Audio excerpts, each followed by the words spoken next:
miss it by 1 hour. All right, folks, we are, well, let me look here. We're 15 hours into the 24-hour podcast, and yeah, so far so good. I haven't hit the wall yet, but the old body is saying, "What the H are you doing to yourself?" And so it's pretty good. I'm probably going to jump up here at some point in the near future, maybe during the open segment when I actually have some extra time, and I'm going to go jump in the shower, do a combat shower. I usually do one before midnight, and that's probably what I'll do. Let me look over here and see if Talk Shoe is still up. If you guys want to, you guys can bounce in here at any time. And let me make sure that the stupid thing's still running. And you can bounce in here anytime, and we can chat. All you got to do when you're in Talk Shoe, and if you want to say something, say, "Hey, I got a question," and that's the best way to do that. Okay, so are you in Talk Shoe? You said, "Hey," so jump on in there. So anyway, I want to thank everyone for coming out, and as a reminder, we're doing a charity event here for Ronald McDonald House Charities. You can make a donation to Ronald McDonald House Charities via geeknewscentral.com. There's a PayPal link on the website. We've had a few come in here. Let me look and see if we've had any come in the last hour. And no, it doesn't look like we've had any come in the last hour. So any contribution is definitely appreciative, though. So feel free to get over there and drop us a few bucks. It'll be good. So Jeffrey, we've had kind of an interesting day. How many hours of this have you watched today? Minus the 3 I had to go somewhere else. Pretty much the whole time, right? Are you still there? Yeah. Oh, yeah. Can you hear? Yeah, I can. So, okay. But you're used to doing like these all-nighters, aren't you? I don't think I sleep at all. I kind of hang on the roof, and that's pretty much it. So. Oh man, well I'm at the point in my life where a good 5 or 6 hours sleep is good, but it's still way beyond. It's normally I'm not even close to my bedtime, but that's why I just wrote you a song. Oh, you just wrote me a song. I just wrote you a song. It's okay. Gonna go. Okay. You ready for this? Yeah, we're ready. Here we go.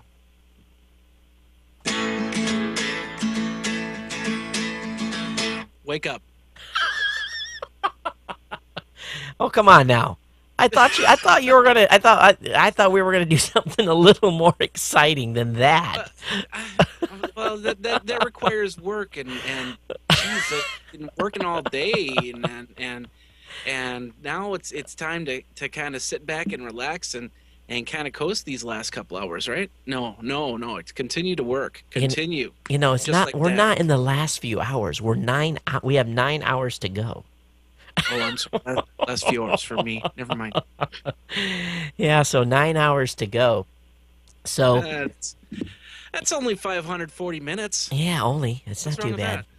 So anyway, we were as we were discussing earlier this afternoon. It seems like a lifetime ago. We were talking about the Consumer Electronics Show and getting ready to go out to Vegas. And for those of you that don't know, Jeffrey's part of the dynamic trio. This year, it's going to be, what is the word for 11? Is there even a word for that? This year, there's going to be more than the trio. We're going to have an army. We're going to have an Oceans. Yeah, we're going to have a huge crew at CES. I'm still trying to figure out how all of a sudden we were kind of short people to now all of a sudden we're like, what in the heck are we going to do with all these people that are coming? Well, I remember when I made the decision to come to CES 2 years ago. It was you and Andy, and you had that other, I can't remember his name. He was cameraman, and he was in one of those little rascal motor scooter thingies. And that was great. Yeah, go ahead. What's that? And that thing was great. I thought to myself, well, we're just babbling now, bros. But anyway, I thought to myself, it's like, dude, if this guy can scoot around on his little rascal, I think I could walk around on the show floor without any problem. So why not? I made that that full decision that by hook or by crook, or snow of night or dark of day or whatever the other words are, that I was actually going to be at CES 2009, and I was going to be there with you or with Andy, or I was just going to be following you like a sick little puppy.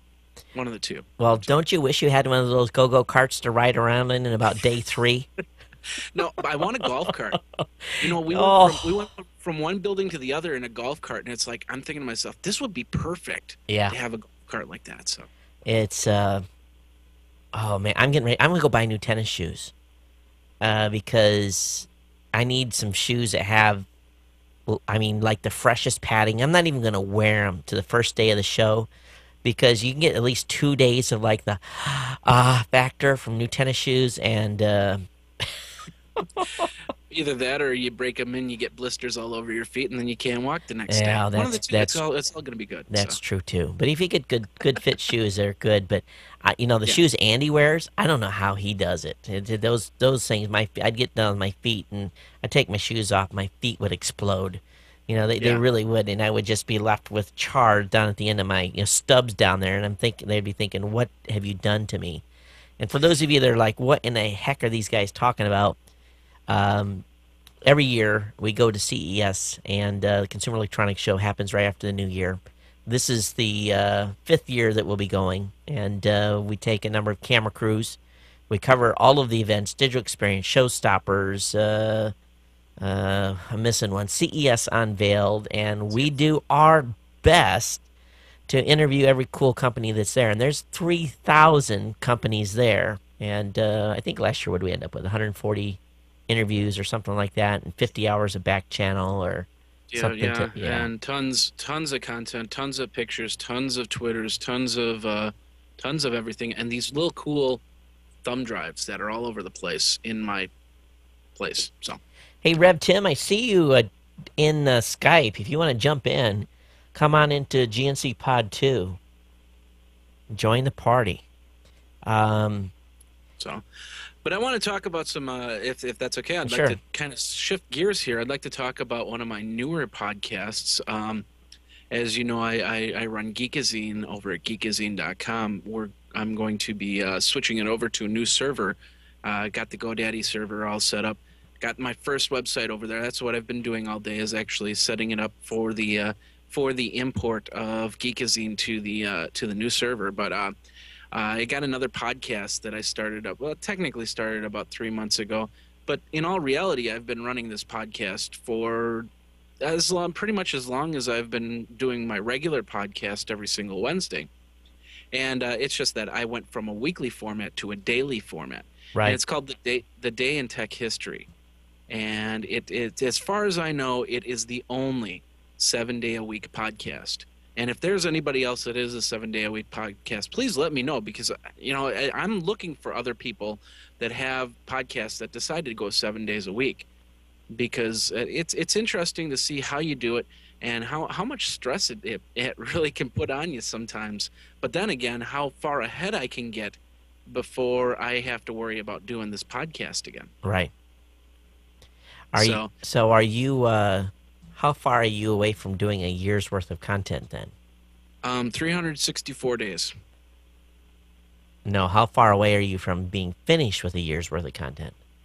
Oh, well, okay. Well, technically, with the Week in Tech, when I was doing the Week in Tech history, I already did about a year and like 3 or 4 months into it. So now on a daily basis, I started that in August, if I remember correctly. Right. So I've been going since August. I'd say about the 12th of August. I've been doing a podcast a day. Wow. So, but once again, I can do like 4 or 5 podcasts in the week, and I try not to get too far ahead of myself, even though I could do like 8-9 months worth of podcasts. But for the most part, I try to keep within like a 3 month period. One, because of any type of advertising, I still do, like for instance with the Citrix advertising, I still do an ad for every single show I do. If I record something, I also record an ad to it. Right. Granted, I splice it all together, but it's still that ad, special ad for that special day. So, and but I learned a lot of great history. Like for instance, today, it's December 13th. Well, technically, yeah, it's December 13th. Charles Dickens published A Christmas Carol. on this day in 1843. And if I wasn't doing a show like that, I'd have no idea on that. Something that you might be interested in. Eugene Cernan, I believe is his name, and Harrison Schmitt began the sixth and final extravehicular activity, or moonwalk, on Apollo 17. Uh-huh. Satellites, let's see, the RCA SATCOM was launched off of Delta 3000 from Cape Canaveral. It's just a lot of science stuff, a lot of tech stuff, a lot of computer stuff. I mix it all together. Every now and then I get a little bit geeky, and like last week, I guess, what was it? Not Star Wars, but Star Trek, the motion picture, came out. So, and today, in the next few days, in the late 90s, you'll be hearing all about these hackers and how they were taking down websites left and right, like the Legion of the Underground and stuff like that. So this is all part of the tech history that we've got to kind of watch out for, because it might just, of course, repeat itself, and we don't want that to happen. So go ahead, Jeffrey. I got to read an email on a different system here. Go ahead. So anyway, that's what I do. Is I have technically three podcasts: the Geekazine Weekly podcast, the Geekazine Quickcast, which now is trying to figure out a new direction in it, since it mainly had the Week in Tech History, and now the Day in Tech History, which is the daily rundown of history of technology, which you can find almost everywhere. I just found out, talking to Rob, I thought I did have it on Zune, but apparently that my podcast I didn't. So even though I had links to Zune, I didn't have the actual Zune approval process down. So I sent an email to Rob and made sure that not only that, but also my video content, which is the other part of it, is going through all that. So yeah, a lot of podcasts, but that's where we are, right? That's what we're doing, is the podcast thing. Yeah, I had to read another email here that came in for a consulting thing I'm on. I'm done with that. Let me go ahead and come back to the show. Okay. Head in the game. Come on. Well, it's something I needed to read, so I saw it come in. I've had the machine sitting over. I've been waiting for an email to come in, and of course they email me late on a what is a Saturday night. So that's Saturday dedication. night, Sunday morning for me, Saturday night for you. So. That's right. So where are we at? I am in kind of like, I'm behind you for about 2 minutes. Well, I talked a little bit about my the newest podcast was the Day in Tech History, and that's what I wanted to push out. Yeah. Of course, we've been talking all day about podcast madness, and I'm hoping within 2010 we'll have about 6 different contests to run. Always looking for people to donate prizes or give prizes, big companies on that, and looking for podcasters. Any and all types of podcasters that want to be part of the show. You don't even have to be part of Tech Podcasts. You don't have to be part of Blueberry, although you should. But the last go around we had on a bigger contest, we actually had Bitnapping, I think it was, and they weren't on any of the Blueberry networks, and now I think they are on Blueberry, which is pretty cool. I think we've got about 10 shows in the review cycle over there that I need to actually go over and look and approve or disapprove whether or not they're going to be approved for the network. So that's Speaking of which, I'm surprised nobody's corrected you yet, but it's the Celtic podcast. The Celtic. what? The Celtic, not the Celtic. Oh, the Celtic. Oh, Celtic is a basketball team. All right. Well, Celtic. It's Celtic, Celtic. It's all the same thing in my book. But when you come with the Irish roots, you got to tell everybody it's the Celtic. I'm Irish, and I didn't grow up there, so give me. You should have seen it during the contest or during the awards. They were sitting there, and you're going the Celtic podcast, and they're just going in the chat Celtic. I couldn't see the chat. It was like it was like going by like 55 miles per hour, and they're all stuttering like they're hanging their hands out the door or onto the ground or something. And then their host Celtic. And then their host Celtic. And then their host never showed up. Yeah. Well, what's up with that? Oh man, I'm just irritated. You just have no idea. You Yeah, know, man. and You were expecting it though, right? you It know, happens. I was expecting it from the Adam Carolla show. I didn't expect them to show up. I didn't expect him This American Life. Didn't expect them to be there. Mm-hmm. But come on, all these other guys ask their shows to nominate them. They go through the process. These folks spend time on their website, go nominate them. Then they make it, and they get voted on, and they beg in their forums and on their shows for them to go vote for them. Then they don't even have the deep. I'm sorry. I'm a little bitter. I probably shouldn't even be saying this on a recorded thing. I take a word from your own book, and actually, I have this word in my book. It is what it is. I didn't get nominated. I didn't get voted on. My show's not that popular. And it is what it is. And granted, I could do a lot more to my show to make it popular, but it is what it is. You know, And okay, those of you in chat, do you think it was pretty, how should we say it? Those of you here for Podcast Awards, and I know that we've got a bunch of hanger-ons, do you think it was just pretty low that those shows didn't show up to say thank you? Just thank you?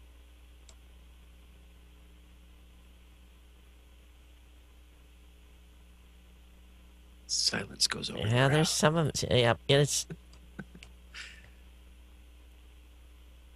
Oh yeah, a lot of them were really confused as to what was going on with the crash. I was just sitting there trying to get every category in, and so everybody knew who won the next category. But here's the thing: every one of them had received a special. Everyone that asked me that I could get an email for had received a document that had a private dial-in number that they could have listened into on a non-Ustream stream to hear that they had won. Mm-hmm. They had a way to listen real time. They didn't have to be watching the video because I planned for this. They had a way to listen to the stream real time. And then if they won, they could have dialed in via Skype, whether or not Skype was up or down or not, or whether Ustream was up or down or not. Well, next year they're just going to be sitting there waiting for their turn to actually win, and then podcasts like me are actually going to win those podcasts, and they're just going to be sitting there going, "Gee, I should have called last year." So it is what it is. That's all you can do. Yeah, that's all you can do. What else? What else is there really? I mean, I could sit here and wonder why people don't download the good shows. I don't agree. 4-Player Podcast had trouble contacting you. How many places am I available? I have multiple email addresses online. I have a telephone number on my website. I have my Skype and Twitter name on my website. Bullshit. Had trouble reaching me. That's no excuse. It's right on my website, my cell telephone number. No excuse. It's true. Right there. Oh, I'm sorry. It's true. I don't take that's not an excuse. Ignorance is no excuse. You are correct. Oh, many, many, many ways. Well, hey, if this person really wants to say thanks, then they should do a video and send it to you, and you can put it up on the website. Well, maybe I will put up a video speaking my mind. And I mean, hey, I might get slammed. So what? I just tried to do. The thing is, you can lead a horse to water, but you can't make him drink. So, Yeah, well, unless you put some vodka in that water, maybe they'll drink. Oh, maybe I need a little of that tonight to calm me down a little bit. That's it. The prizes should have been bottles of vodka. Yeah, Smirnoff or something. Yeah. Yeah. They would have been happier. So. Uh, I don't know. You could be the most. You could be Leo Laporte. Not to say that that's one's better than the other, but you could be Leo Laporte, and you could have the same contest, and you'd still have the same people not yep, showing up. yep. By the way, It is. folks, someone asked, how hot does this room get? When it's not daylight and I don't have to have all the... Because when it was daylight today, I had drapes up. I had black drapes up, and I had the windows actually, even the screens blacked out. It got a little warm in here in the afternoon. But normally I have a trade wind. Matter of fact, I got a little breeze coming in right now. It's, can gently feel it. The room stays cool. I've never run AC in this room. I'm Do I so gonna ship do you I have my 17 own inches of PBX? No, snow. no, no. I don't have my own PBX.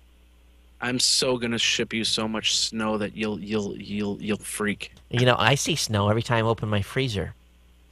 Oh, that's a good one.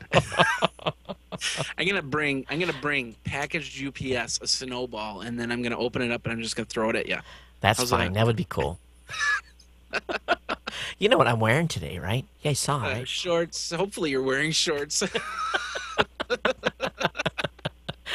Yeah, there is no, it's not a, No commando there. no, no, no, no, no. No, I've got kids in the house. That's not happening.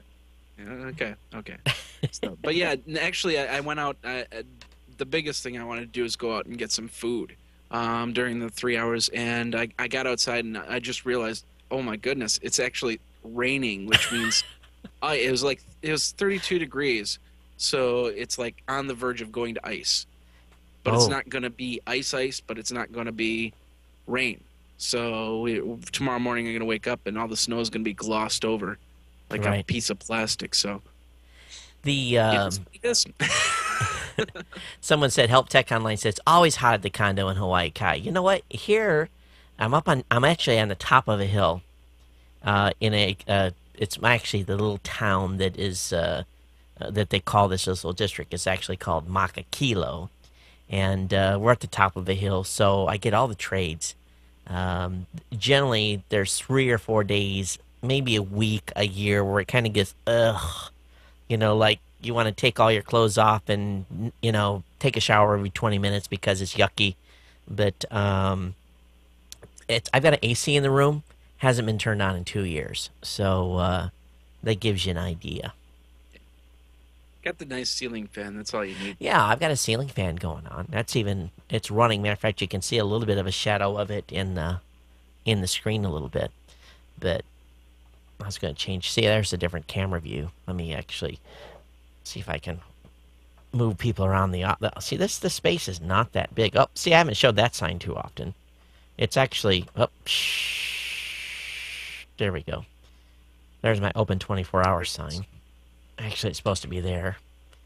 It was actually better close in, wasn't it? Yeah, Yeah, it looked better. white balance changed. Yeah, it got in close enough where it wasn't killing the camera so much. And get it in there and get it bright. It'll actually... Let me save that default space. Can you just bring that camera to CES, and then we don't have to walk around and just point and click? Oh, I just screwed that up. Let's go back to 6. Oh, I totally blew it. So, what you're seeing there, actually what you're seeing, that arm, I don't know if I can actually go up high enough. That's the light panel. See it right there? There's the back side of the panel for the LED light. So Actually, you know what? A funny thing is, you commented on Monday when we did the test that my lighting was pretty good in this room, yep. and the reason why it is because I went out and I bought these a while ago over at Home Depot. They had these little lights that you put on shelves to illuminate trinkets. Yep. They're called puck lights, and they made LED versions of them. Oh, that's And good. I found them and I actually pasted them on the wall back here. So the majority of light that's illuminating me right now is those puck lights, and I'm going to actually double those. They're like $35 for 3 of them, and for the small area that I'm doing this, it's perfect. So I don't know how it would work with your room. It probably would need a little bit more, but it's a low cost alternative to getting a $3,000 panel light. So. Someone's asking me in here if I had a PBX, and I don't. What I've got, how I actually connect via phone line to TalkShoe, and actually what makes most of the noise in the background, because if you guys listen, I'll actually turn the phone line off and just listen. The noise is gone. You notice the difference?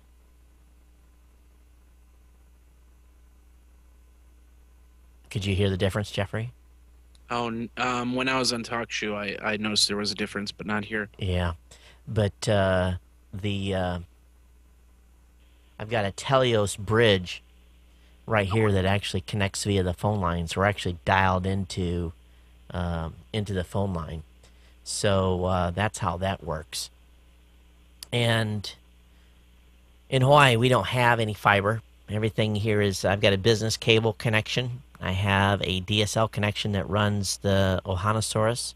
And then I'm using a clear WiMAX connection for the backup video, which I haven't been watching recently. But the clear, after this show's over, the clear WiMAX connection's going away, because what I have found is the clear WiMAX connection will not continuously stream the video. I have to refresh that. And so someone's saying $7 for a gallon of milk. It's not quite that bad anymore. You can get it at Costco for $4. And So with fiber, I suppose you'd have to actually drill underneath, which is kind of impossible in Hawaii to do. oh, you know what? When I'm thinking about getting sprinklers put in here, and the labor cost to actually break through, break on deep enough to bury the sprinkler lines is the majority of the labor cost. It's You just not, wanted a basement, didn't you? huh? You wanted a basement, didn't you? There's no such thing as a basement in Hawaii. No house has a basement. I know, but you kept talking about how you were gonna dig into a basement. Yeah, I'd have to have dynamite and blow a hole. That'd be the only way you're going to put a basement in Hawaii. Funny, when we were walking around, when we were looking at houses, when we were shopping for a home, most of the houses here don't even have like a fixed foundation point. They actually are like 4x4s that go up to a floor joist, and then the 4x4 sits on a concrete pylon or something, and it's those. And sometimes it's just a brick. Good strong wind, and the house will tip over. My house is a traditional double wall construction, but there's a lot of homes in Hawaii that are single wall construction, no insulation. Had to laugh because when I moved in here, I put in a solar vent in my ceiling, actually on the roof. That lowered the temperature in the overhead, 60 degrees, because it was like 180 degrees up there during the day. And then on my ceiling, there was no insulation. So I hired a couple of guys, local contractors, because I wasn't going to crawl up in there and do that. And I had them put in insulation. And this is a no kidding conversation I had with these guys. They were like, "Why are you going to put in insulation?" And I'm like, "It'll keep my house cooler." Well, that's only that you need to keep the house warmer. They had no idea that putting insulation in would create an air barrier to keep my actual inside of my home warmer. So, yeah, really, really, sometimes it made me wonder about some of the folks here. All right, let me look at the time. We're waiting. It's actually time for the folks from Litopia After Dark and Litopia Daily to come in. And so this is let's see what time they roll in here. Okay. And You want me to stick around, or you want me yeah, stick around. And Okay. if they don't show up, actually, one of the guys from Pluggets wanted to come on for a little bit, and we'll actually have him come in if these guys don't show up.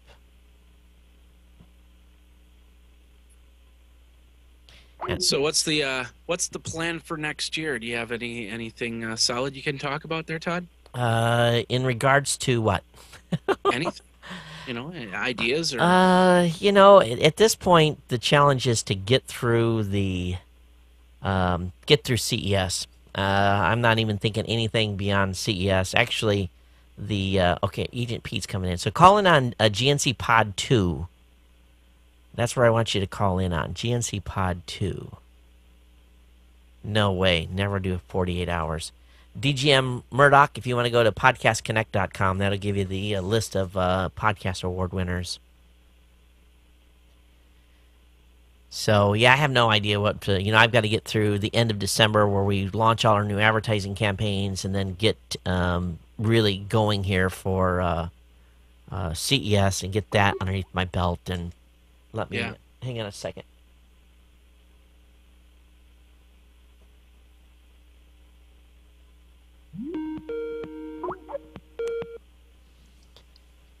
Okay. Is this, Sir, who am I supposed to have on right now? Is this, You're talking to Peter Cox. Yeah, how are you? Good evening or good morning, you're in the UK. Good morning. How are you? I'm in the UK. It's 7:30, about 20 to 8. And I've got to say, Todd, you're looking a lot fresher than I feel right now.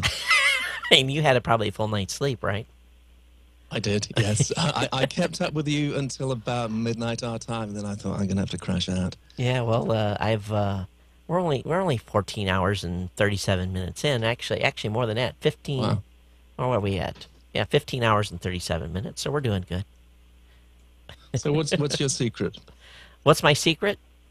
There's no secret. It's just at this point, it's from here. You see, I'm actually only 9:37 p.m. Hawaii time. So my wall, my critical time starts in about 3 hours. That's when it's going to be a challenge. But we'll break out the Red Bull when it starts getting nuts. Yeah, I was going to ask. So you've laid in a whole, you've got an armory of supplies there, haven't you? Well, it's been primarily iced tea, non-sugared iced tea with a little bit of lemon in it, and water. But no, if someone's saying in the chat, if I started doing vodka shots, it would be you guys would get to watch the 24-hour podcast with me sleeping. There'll be a 24-second podcast. Actually, the best thing to have would be some Jaeger and some Red Bull. That's a Key West drink. That might be a good thing to start drinking. I think I'd be hurling all over the video, actually. But I've always made it a point never to drink alcohol and do the show because it just, loose lips sink ships, and it would get very bad in here. Absolutely. It doesn't mix at all. It doesn't mix. You think you're being clever, but nobody else does. Yeah, they're all laughing at you. And they're probably already laughing anyway, so. So, I'm sorry, what was your first name? It's Peter. Peter, okay. So, if I forget the name, just smack me side of the head because at this time it's all running together. Your video coming in is very good. How many people have you spoken to so far? I've lost track. It's well over 50 probably. Yeah. Your video is off the chart good. What are you using for a webcam? All I'm using is a really old JVC that used to be my pride and joy, and it must be about 6 years old now, and I've just stuck it up there. So it's a video camera that you got hooked in via FireWire? Yeah. It's really good video. Yeah. That really looks good. Oh, good. Yeah, it does. Good light. I see you got a high LPR 40 there. It looks like I have, yes. Yeah. Yes. So I got it. I mean, that was part of my own personal learning curve as far as podcasts are concerned, and everybody says you've got to have a high LPR 40 to do podcasts, and I don't think that's true. Actually, if I was starting again now, I probably wouldn't be using this microphone. I'd be using an easier microphone. I think it's actually quite a difficult mic, actually. But anyway, I'm stuck with it now. So I've got one that I used for a while, and it's not for me either. I have a very hard time getting the gain levels high enough on it. That's why now I'm a condenser microphone type of guy. That's what I like using. I don't have to power on the mic so much. I'm basically sitting here barely talking to this mic, and it's a good level. Yeah. I have the EV Blue Raven here, and it's a pretty decent microphone. But now there's a piece of software I like to run. It's called True RTA, and it's what's called a real-time analyzer. Normally that figures out the room and stuff like that, but it's really good to figure out a podcast and how to change your levels, add a little bit of high, a little bit of mids, and a little bit of lows if need be. I'll write that down, actually. That sounds very useful. I mean, I actually think the high LPR 40, hopefully I can mention this, came because Leo Laporte used it. Yeah. And, he was a great advocate of it.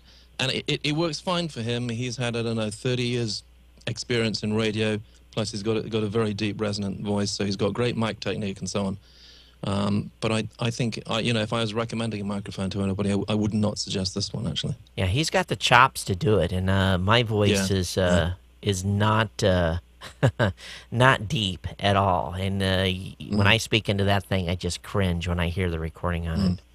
So, so what do you guys got going on over there? Your podcast name is very interesting, and I was trying to, kind of get a handle on what you guys are doing.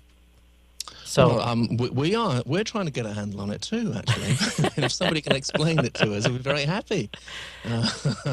We're sort of pushing the boundaries, which we'll try anything. I mean, publishing basically at the moment is in a complete mess.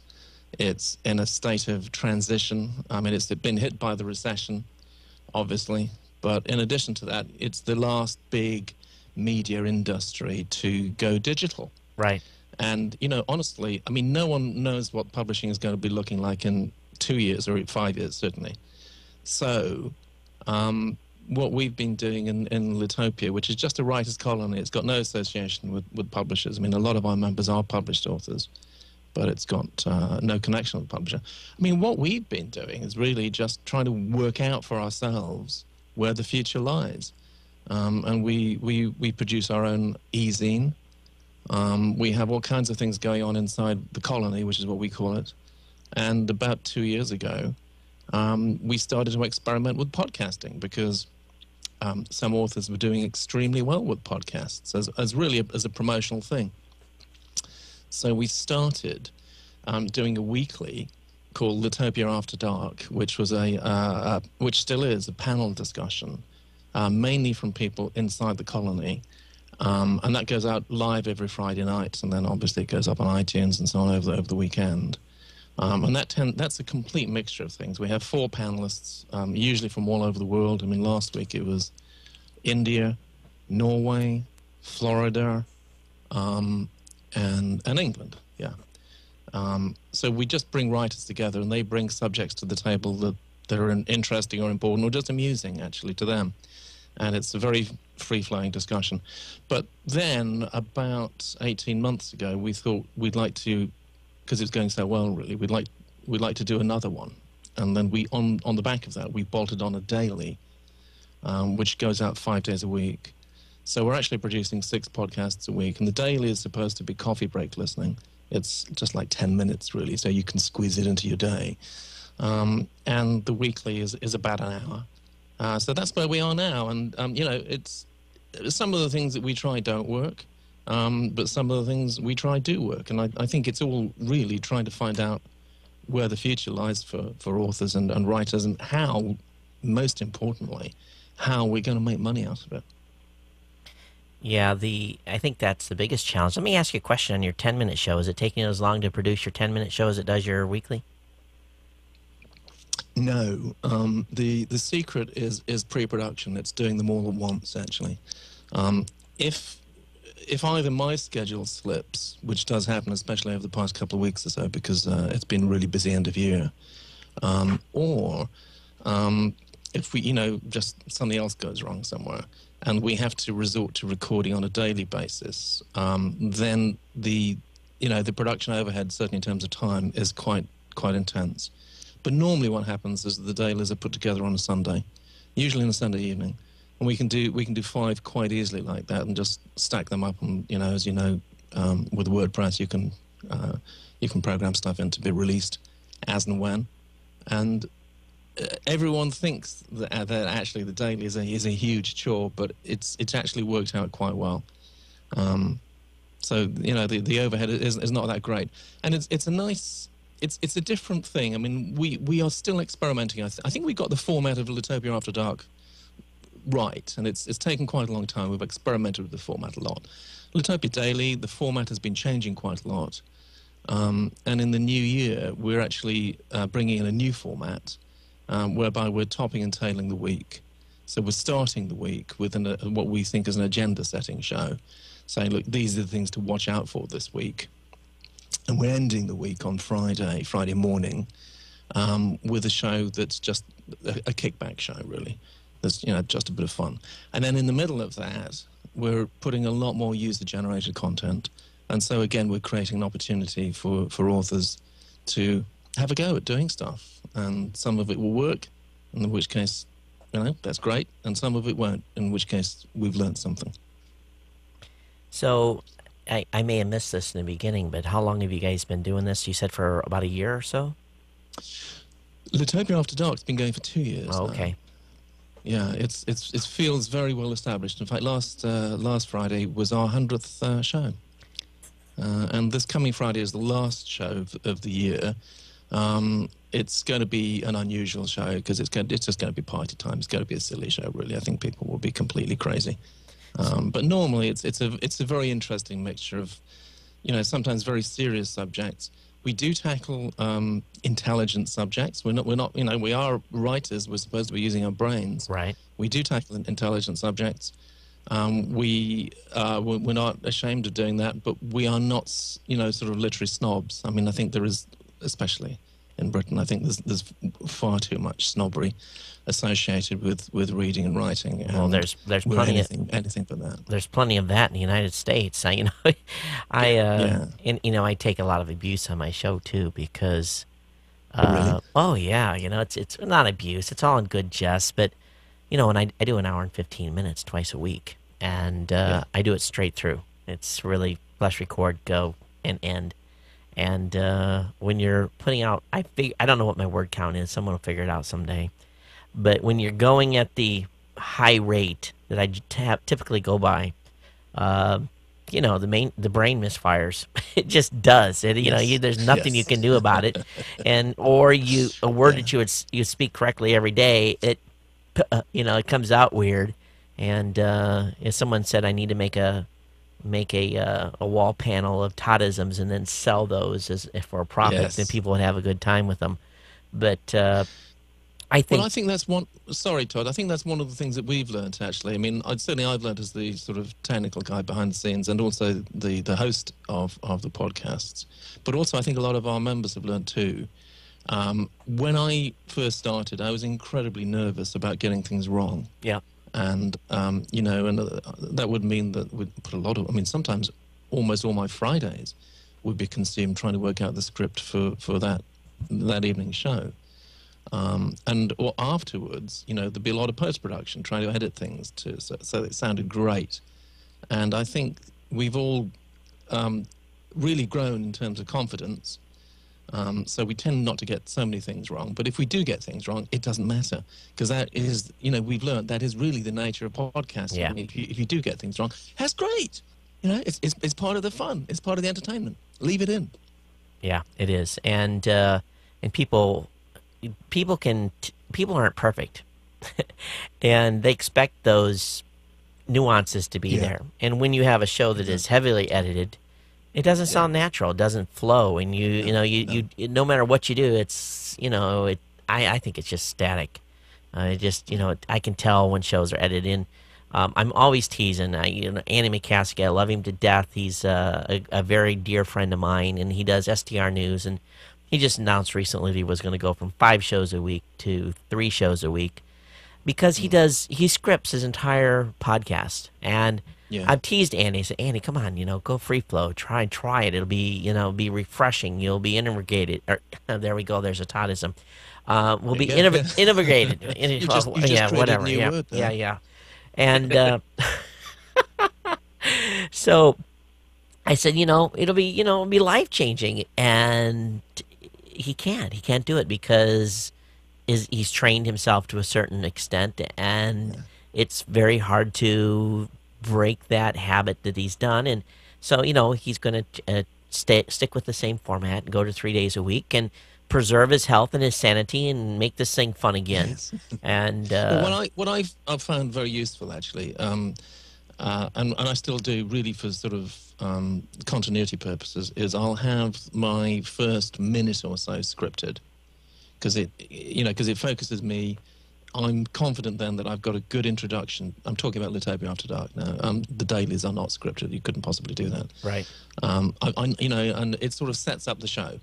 And I'm very happy doing that because it doesn't take very long, and it makes me feel confident for the rest of the show because I know, it's those first minute or two really. Once you're over that, then the confidence comes and it all works really nicely. And that's where all the mistakes are made, the first few minutes. That's where I make all my mistakes. Yeah.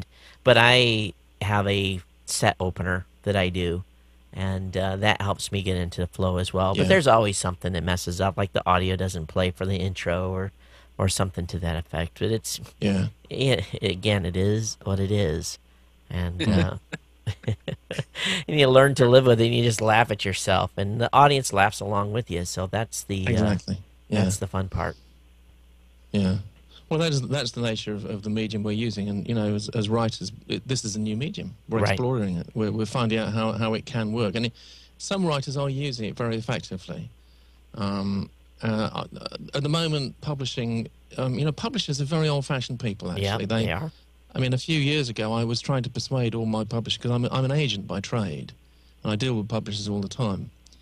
And I was still trying to persuade publishers to use email. And a lot of them were saying to me, and I mean, this is about 7 or 8 years ago, a lot of them saying, well, why do you need to use email? I mean, why would you need to communicate with anybody that fast? But you've been an author, haven't you? I mean, you know what it's like. I was pretty lucky, though. I went with Wiley was the publisher, and went underneath their Extreme Text series, and I told the guys up front. I said, "You just read my blog. I'm not very good with punctuation, and I destroy the English language to a big extent. So you're going to have to assign someone to me that is a good editor that won't change my copy, but will fix what needs to be fixed." And but I wrote under their Extreme Text series, and they were, techie, so I didn't have to worry about the. Yeah, that was good. And so, of course, this huge secrecy about the book project, because we wanted to be first in releasing the first on the street, releasing the book on podcasting. And so I'm writing, and I promised to do around 300 pages in less than 120 days. And so at about day 70, my phone rings, and I pick up the phone, and it's we're getting off track here, but it's okay. It's late. I can tell stories. So this guy calls me and says, "Todd, hey, this is so-and-so, and I'm doing a book on podcasting." And I'm like, "Oh, you are?" And he says, scheduled to be broken down automatically. Hang on a second. 5 minutes. To extend the time by 60 minutes. We'll end in 5 minutes. Okay, hang on. We got to do something here. Okay, so that gives us another hour. Minutes. Yeah. So, so he wants to ask me a bunch of questions, and I answered every question he had truthfully and extensively. We probably spent 90 minutes on the phone. He's basically getting material for a show. And he says to me, I says to him, I said, "So, by the way, when's your book due to be released? When is it going to be on the street?" And, man, he told me the magic date. And little did he know. So I immediately hung up the phone and called my publisher. And I said, "Dude," I said, "they're going to beat us by 6 weeks." And he says, "Okay." He says, "You call me back in 2 hours and tell me when you can be finished. And I'm going to call the printing, wherever they get the printing done, because I guess they already had me scheduled, slotted in a certain time to print." And I said, I'm going to see how far up I can move you. And I sit there and I thought to myself, how long can I do this? And I arbitrarily pulled this 21-day mark out of the air and called him back so I can be done in 3 weeks. He says, "Okay, I can have the publishers ready to actually print in 25 days. Well, if you think about it, being done doesn't mean being done. Writing the last chapter means sending it to the copy editor. The copy editor looks at it. The copy editor sends it to the technical writer. The technical writer sends it back to the copywriter. Copywriter sends it back to you, and then you have to look at the changes, approve them, and then it has to go through another cycle." Exactly. And so that means I have to have my last chapter to the copywriter no less than 14 days. I finished it, and we got done, and we released it, and it went on the street. But what we use new media for, and this is where authors could really learn how to promote their books, is that I was already 60, 65 shows into my podcasting, I guess, career at this point, and I announced the book offering on show 69, and that's a whole story in itself on how I lost half my audience in one show.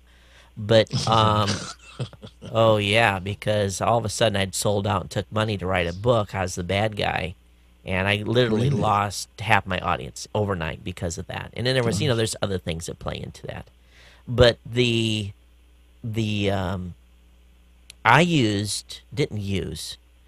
I had connections within Tech Podcast Network. I had a team of people working together.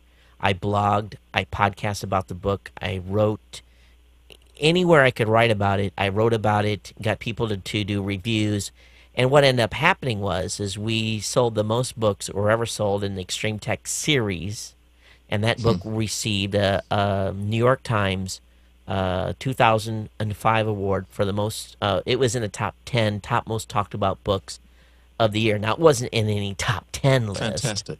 But it was in I know what you're saying. they had a list. I didn't even know such a thing existed, and Amazon was nice enough to give me an editor's award. So we sold a huge number. And what I attribute those sales to was actually doing, not because we were first to release a book on podcasting. It was because we did all that other work. We did all that other networking. You had a community. Yeah, and if authors would build a community, especially if they're a repeat author, that's easy. But a new author, they need to build a community before they ever get to the point where they are ready to go to print. Well, I'm going to a lot of meetings now. Funny, I mean, in the past 10 days, I've been to two meetings with publishers where, because as I was saying, the publishers are, you were lucky because you were dealing with a publisher who's really specialist. Yeah. And, and if they're publishing in tech, then you expect them to know about tech. Yeah. But in the sort of broader, general fiction and non-fiction areas, there still is quite widespread ignorance, really. Can you hear it? And I've been to a couple of meetings in the past 10 days where publishers, they seem to have just heard about podcasting. And, this comes up sometimes in meetings. A publisher will say to the author, you should have a podcast. Yep. And the author thinks, okay, well, the publisher says I should have a podcast. Maybe I should have a podcast. And you think, I haven't thought about it really, because it's a major commitment. And in any case, as you just said, if you don't already, if you're a new author, if you don't already have an established community around you, it's like starting a business from scratch. So there's a lot of problems in publishing right now that are not really, it's not joined up thinking. There are huge opportunities actually. As we do move from analog publishing to digital publishing, there are enormous opportunities, I think, for people who can seize them, who can move quickly. But I think in the next few years we are going to see some big changes, and I think we're going to see some of the big publishing houses either sold off or merge.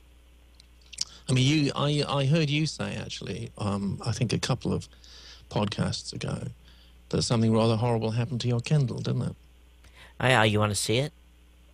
Yeah, please. Let me change cameras.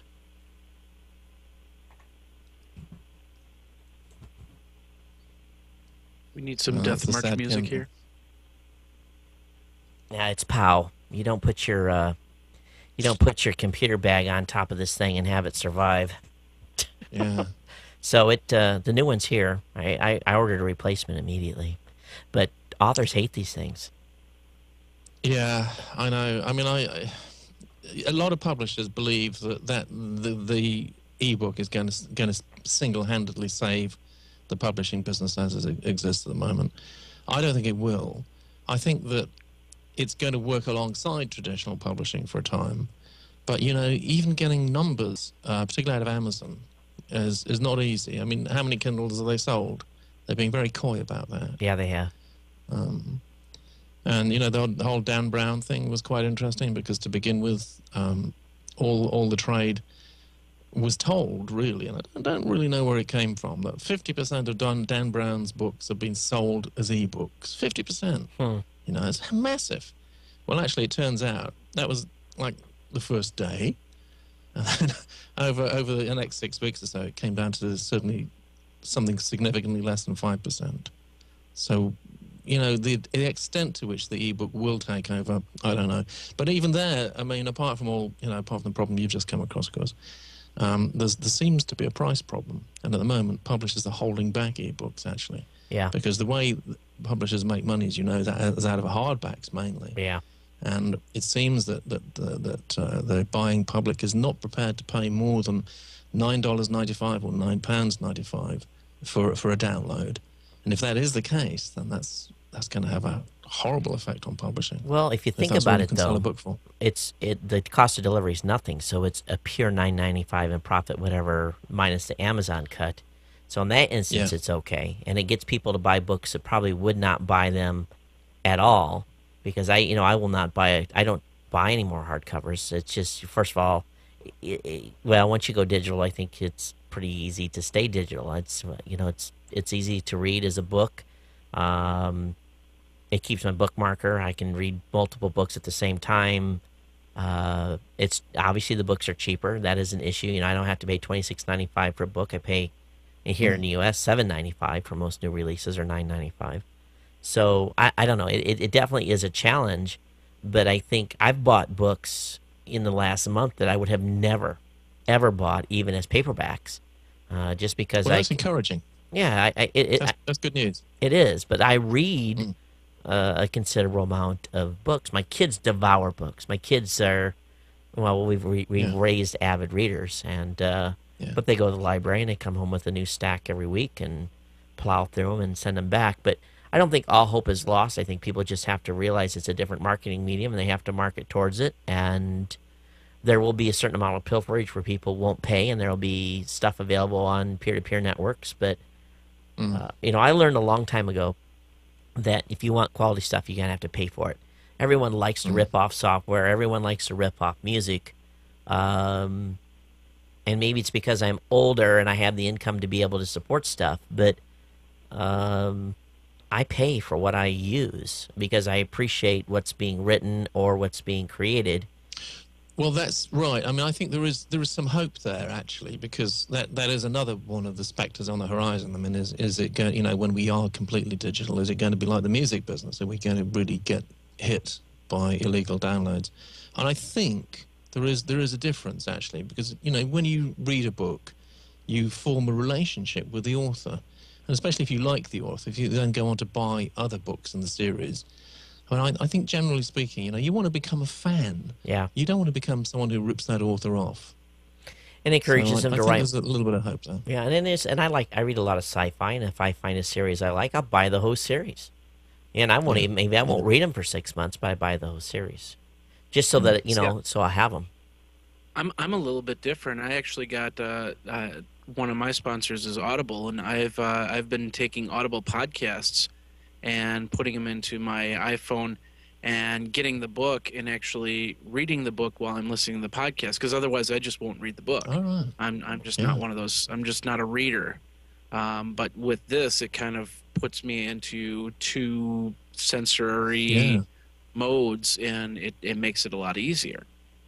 Mm. And one thing I don't like reading on the Kindle, or I've seen the Sonys or all the other ones that are out there. I've played with most of them because my friends have different models. You'll never read a newspaper on a Kindle.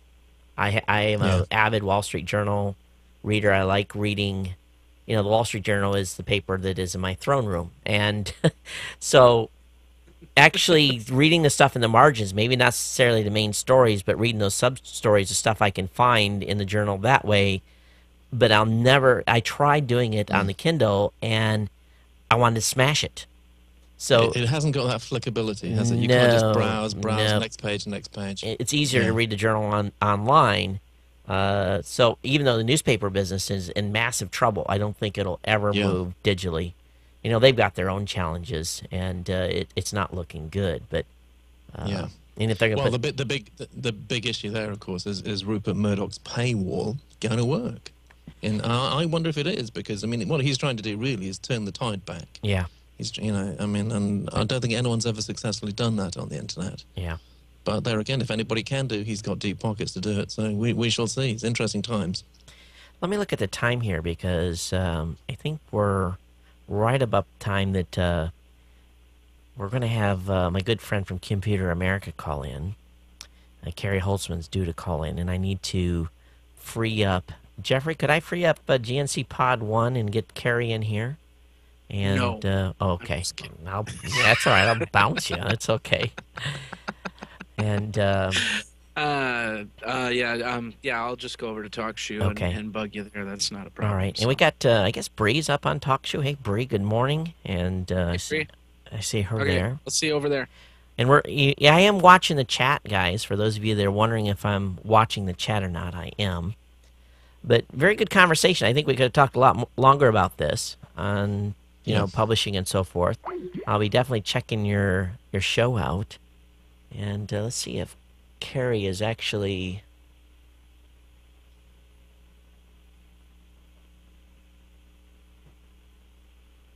Well, hopefully he shows up here soon. He's kind of my anchor man. He's the guy that comes in and helps me carry the crunch time.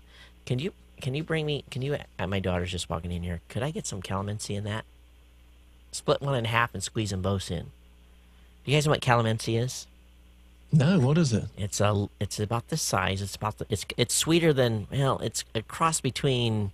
Well, here's one. I'll show you one. Let me put the other camera up. It's originally from the Philippines, and of course they Is it like a fruit? It's like a lemon, but Oh my goodness. it's got a very unique taste. The yellow or green is kind of how but they're really good with iced tea. I mean, and I grew a calamansi tree here, and these are off my tree. Go ahead, that'll work. So, yeah, because you Americans do very strange things with the tea, of course, don't you? I don't put no sugar in it. Those are that's to me is sacrilegious to put sugar in iced tea. Of course, Yeah. you guys have your tea. We, my grandma drinks tea. I drink iced tea. So, yeah, we do strange things with our tea. I got a black coffee here, and I couldn't survive without it. I don't drink coffee, so that's that's the opposite. What I need to do is I need to recycle all of the recordings. So let me go ahead and do that here. And I'll stop this and save.